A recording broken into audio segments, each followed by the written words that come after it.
The ballroom had been decorated for 200 guests. Crystal chandeliers sparkled in the afternoon sunlight pouring through towering windows, a 5-tier birthday cake stood untouched in the center of the room, and an orchestra waited silently with their instruments ready. Every chair had a name card. Every table held fresh white roses. Every clock ticked louder than the last. Yet as noon arrived, not a single guest walked through the doors. The billionaire who had built an empire from nothing sat alone in his wheelchair, staring at 200 empty seats, finally realizing that money could fill a mansion but never a lonely heart. If you believe kindness, forgiveness, hope, and second chances still exist, please like this video, leave a comment, share it with someone you care about, and subscribe to our channel. Every act of support helps our community continue sharing stories that remind us humanity is the greatest wealth anyone can possess. At 52 years old, Cedric Hawthorne had everything the world admired and nothing his heart truly needed. His technology company employed thousands of people across the country, his name appeared on magazine covers, and politicians often sought his advice. Yet 5 years earlier, a devastating helicopter crash had left him permanently paralyzed from the waist down. The physical pain had been unbearable, but the emotional wounds ran even deeper. Friends slowly disappeared. Business partners became distant. Relatives remembered him only when they needed money. His birthday parties, once overflowing with influential guests, grew smaller each year until this one became the cruelest of all. His assistant had personally confirmed every invitation. Executives promised they would attend. Investors insisted they would be there. Even distant cousins had accepted. Yet one by one, each person found an excuse. Some claimed urgent meetings. Others blamed traffic or family emergencies. A few did not even bother to send a message. Cedric looked toward the massive windows overlooking the city skyline. He wondered if this was what success always became, a lonely throne surrounded by empty applause. Quietly, he instructed the catering staff to take the food away before it spoiled. Several employees looked down, unable to meet his eyes. They pitied him but feared saying the wrong thing. One by one, they packed their equipment and left. Within an hour, the enormous ballroom had become painfully silent. Across town, 40-year-old Rowan Fletcher was finishing his morning shift delivering office supplies in his aging delivery van. Life had never been easy since losing his wife to cancer 3 years earlier. Every day revolved around raising his 8-year-old daughter, Elsie, balancing bills, and working 2 jobs just to keep their tiny apartment. Despite constant struggles, Rowan refused to let bitterness enter their home. His daughter had learned that kindness cost nothing and often became the greatest gift. That afternoon, Rowan received one final delivery request to Hawthorne Tower. When he arrived, the lobby seemed strangely deserted despite colorful birthday decorations still hanging everywhere. Curious, he asked a receptionist whether the celebration had ended early. The young woman hesitated before quietly explaining what had happened. She mentioned that no one had come. Rowan looked through the open ballroom doors and saw something he never expected. At the center of a room built for celebration sat one man completely alone beside an untouched birthday cake.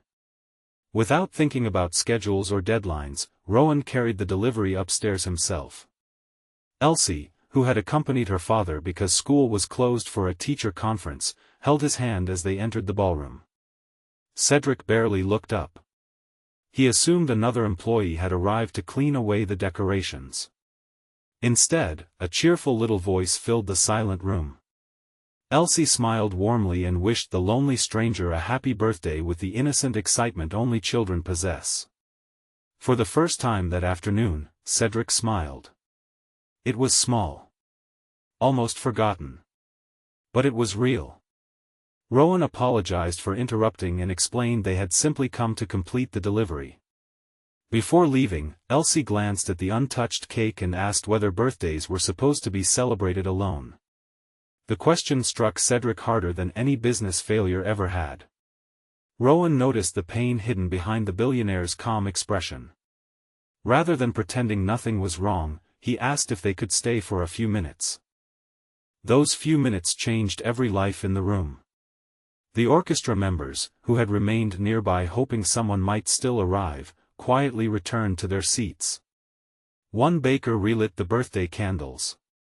Several hotel workers gathered near the entrance. Instead of an audience filled with wealthy executives, the celebration suddenly included delivery drivers, cleaners, receptionists, security guards, and kitchen employees. Someone began singing Happy Birthday. It wasn't perfect. Some people sang off-key. Others laughed between verses. But every smile was genuine. Cedric struggled to hold back tears as he blew out the candle, surrounded not by powerful people but by ordinary strangers who expected nothing in return. After the small celebration ended, Rowan prepared to leave. Cedric asked him one simple question. Why had he stayed? Rowan answered honestly that no human being deserved to eat birthday cake alone. Those words echoed in Cedric's mind long after the delivery van disappeared. The following week, Cedric quietly invited Rowan and Elsie to lunch at the company headquarters during the daytime. Rowan almost declined, believing someone like him had no place among billionaires, but Elsie insisted they should accept because kindness should never end after one afternoon. As they spent time together, Cedric discovered something extraordinary. Rowan never treated him like a billionaire. He never pitted his disability. He simply treated him like another person. They spoke about fatherhood, grief, hope, and the difficult journey of rebuilding life after heartbreaking loss. Cedric admitted he had spent years believing people admired him, only to discover they admired his wealth instead. Rowan confessed he often worried he was failing as a father because he could never afford the things other children enjoyed. Cedric smiled gently. He explained that the richest children were not those surrounded by expensive toys but those surrounded by parents who never stopped loving them. Meanwhile, little Elsie wandered through Cedric's private garden, carefully watering flowers with one of the gardeners. Her laughter filled the estate with a warmth it had not known for years. The mansion finally sounded like a home. Weeks passed. Cedric began changing more than his daily routine. He visited company cafeterias instead of private dining rooms. He learned employees' names. He listened instead of simply giving orders. He established hardship funds for struggling workers, expanded parental leave, and created scholarships for employees' children. Executives questioned his sudden changes. Profits, however, unexpectedly increased. Employees worked harder because they finally felt valued. For the first time, Cedric understood that leadership began with compassion rather than authority. Not everyone welcomed the transformation.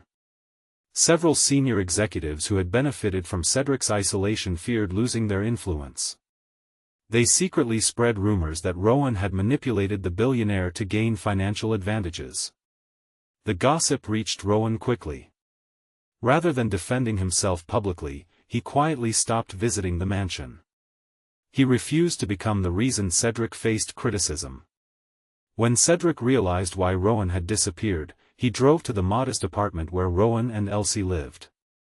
There, he found Rowan repairing an old bicycle while his daughter colored pictures beside him. Cedric apologized. He admitted he had spent years allowing dishonest people to control his company because he had become too lonely to question their intentions. He asked Rowan not for loyalty or friendship born from gratitude, but simply for honesty. Rowan agreed. Together they began exposing corruption inside the company. Several executives who had exploited employees for years resigned after internal investigations revealed unethical practices. Cedric promoted hard-working staff members who had long been ignored. Months later, Hawthorne Technologies became known not only for innovation but also for treating employees with dignity. One sunny afternoon, Cedric invited every employee and their families to the company's annual celebration. Unlike previous years, there were no VIP sections. No reserved tables for executives.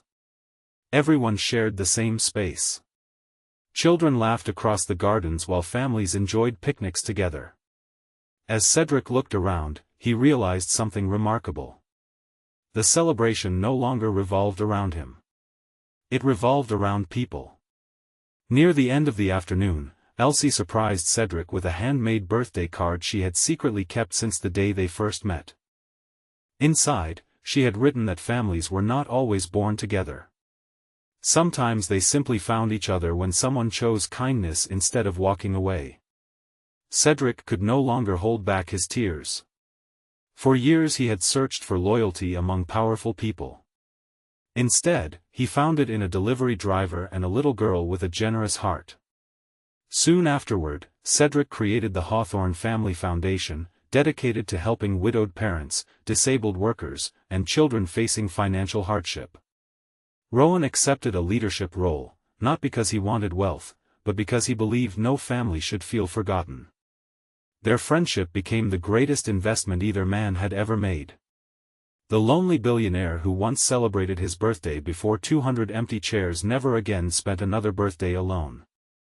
Every year afterward, the ballroom filled not with celebrities or investors but with employees, children, neighbors, volunteers, and friends whose lives had been touched by genuine compassion.